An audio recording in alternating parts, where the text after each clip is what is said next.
Hello friends, চলো আজ তোমাদের আমি আবার নতুন করে কাই করা রুটি রেসিপিটা দেবো। তোমরা অনেকে জানতে চেয়েছিলে, তাই তোমাদের জন্য আরও একবার কাই করা রুটির রেসিপি চলো দেখে নাও। আর এই দেখো, আমি কড়াইতে ফার্স্টে কিছুটা গরম জল করে নিয়ে তার মধ্যে লবণ দিয়ে দিলাম।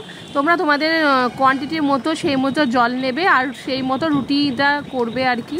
আমি আমার কোয়ান্টিটির মতো রুটিটা করছি। এরপর এর মধ্যে ফুটন্ত গরম জলে আটাগুলো ভালো করে দিয়ে এরকম খুন্তি দিয়ে ভালো করে নেড়ে নিতে হবে, যাতে তলায় বেশিক্ষণ না লেগে যায় আর কি।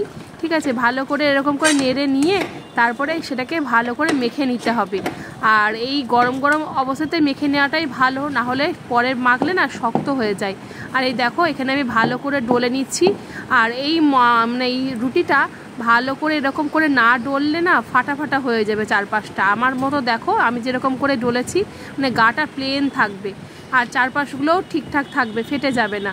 তারপরে এরকম করে বেলে নিয়ে তারপরে তাওয়াতে সেঁকে নিতে হবে। এটা আলাদা করে সেঁকার কোনো প্রয়োজন নেই, তাওয়াতেই তার রুটিটা ফুলে যাবে। তোমরা সেটা দেখতেই পাচ্ছ আমার রুটিটা কি সুন্দর ফুলছে। এই রুটিটা খাওয়া খুবই ভালো, মানে যাদের গ্যাস অম্বলের সমস্যা হয় তাদের কিন্তু এই রুটিটা খেলে গ্যাস অম্বলের সমস্যাটা হবে না আশা করি, মানে অনেকটাই কম হবে। এরকম করে আমি সব রুটিগুলো করে নিচ্ছি তোমাদের জন্য।